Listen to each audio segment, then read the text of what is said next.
So, I am Mr. Pads Mechanic. Meron po tayong topic. Anong mas maganda?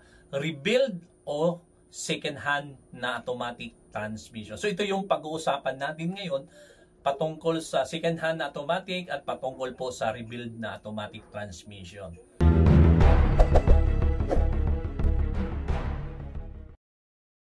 So, ito na po sa kaalaman po natin, meron po kaming shop na Starmatic po ay nagre-rebuild po kami ng automatic transmission.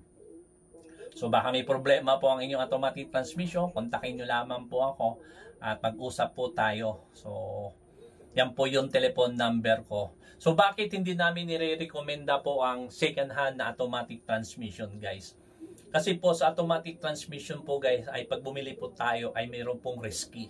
Kadalasan po yan, binibigay po nila 15 days warranty o mayroon tinatawag po natin 1 month o 6 months ang pinakamahaba pong warranty. Depende po yan sa presyo ng isang automatic ng transmission. Katulad po ng customer po natin na last few week lamang, Avanza po, bumili po siya ng automatic transmission sa lugar po ng Banawi at binigyan po siya ng 6 months warranty na sabi sa kanya ay galing sa Japan. So, di naman po natin talagang malalaman ang isa pong transmission kung galing Japan o galing Pilipinas. So, ito na nga po yung pinaka-issue na kanyang automatic transmission. So, kinabit sa kanya at after 6 months natapos na yung warranty at after 8 months bumigay yung transmission. So, halaga na kanyang transmission guy ay 90,000.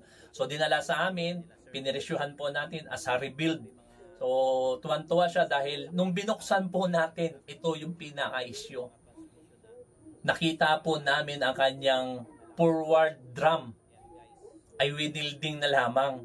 So, napakalungkot isipin dahil nga po, expected niya na ang kanyang pong sasakyan, ang kanyang transmission ay galing sa Japan. So, wala na po siyang habol, wala na siyang magawa dahil nga po lampas na po sa warranty ang kanyang pong transmission. So, napakalungkot dahil nga sa halagang 90,000 na kanyang nabili, ay naloko siya.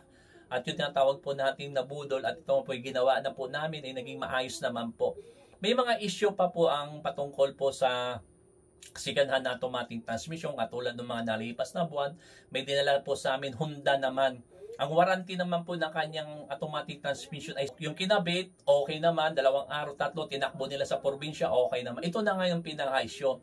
Dahil nga po pupunta sila sa Bicol at biniyahe po nila sa Bicol. Pagdating sa Bicol, bumigay po ang kanyang automatic transmission. Pero ito po ay nakalipas po ng 15 days after po paglampas po ng warranty. Bigay yung kanyang pong automatic transmission. So, natapos na po yung warranty. Saan siya hahabol? Wala na. So, ginawa namin, kinausap po namin dahil humingi ng tulong at sabi namin, ipadala mo yung transmission mo. Nandiyan pa ba yung original mong automatic transmission? Sabi niya, Pangasinan. So, sabi namin, so, padala mo yung automatic transmission. So, ang ginawa, pinadala nila yung automatic transmission nila na original at ni-rebuild po natin. At ito naman po ay dinala nila ngayon sa Bicol. So, sinalpak nila, nagbigay po kami ng 1 year warranty. So, doble po yung gastos niya. Halos, ang labor po ng second hand niya na automatic transmission at yung rebuild namin ay halos magkapareha lang price pero meron po kaming 1 year warranty. At kapag may problema, before 1 year warranty, sagot po namin at wala na po kayong iisipin. So, ano po ang kagandahan ng rebuild po? Ang rebuild po na tinatawag po natin, parang makina ay ino-overhaul po natin, pinapalitan po natin ng langis, filter, pinapalitan po natin ng mga clutches sa loob.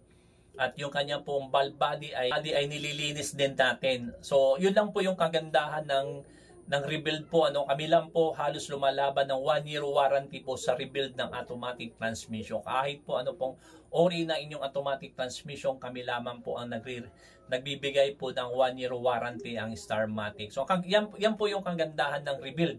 Dahil gaano ba katagal yan tinatawag natin 1 year warranty, di ba? Napakatagal po at bihira lamang po nangyayari yan. Dahil kaya po kami pumapatol dahil sigurado kami sa trabaho at sa mga parts po namin ay nilalagay po namin. Nakakatiyak po kami na talagang pinapalitan po natin.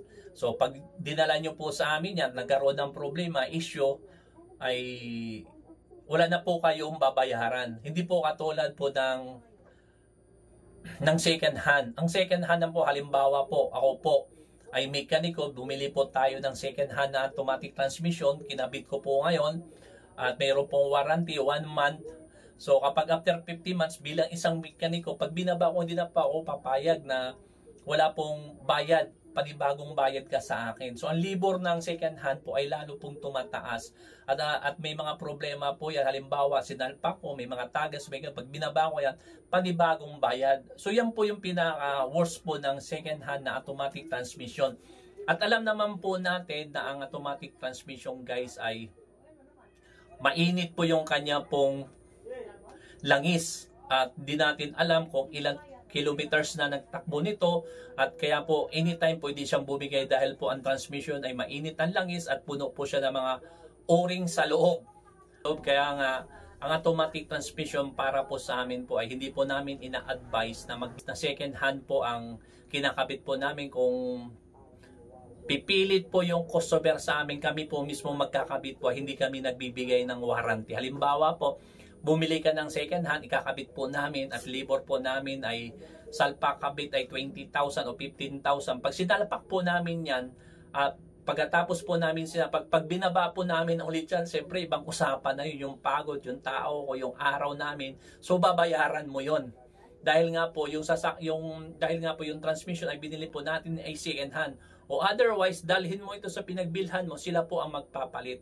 Kaya yun po yung risky po ng tinatawag po natin second hand ng automatic transmission. Hindi po katulad na sa amin na nire-rebuild po namin yan at pagkatapos po magkaroon ng problema, sagot po namin yung pesa, yung langis, at sagot po namin ang lahat po ng hanggang po ibibigay po namin sa inyo po ang inyong po sasakyan na maganda. Pero mostly po, di pa naman po nangyayari sa amin ng ganyan dahil sa dami po daming ginagawa at nakita nyo naman po, meron po kami mga tinitira po ng mga Raptor, Ford, Expander o yung tinatawag po natin Toyota, si Kia. Napakarami po namin na nagawa ng automatic transmission, dual clutch, CVT at yung conventional na automatic transmission, guys.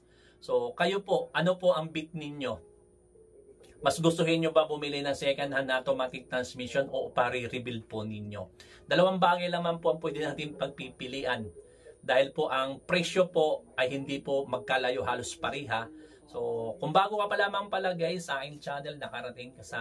Kung natapos mo ang video ito, huwag mo pong kalimutan mag-like, mag-share at mag-comment sa aking video niyan po sa baba. At syempre, sabayan mo na rin ang follow. At kung kinakailangan po ng advice, mayroon po akong telephone number, pwede mo po akong tawagan or i-text.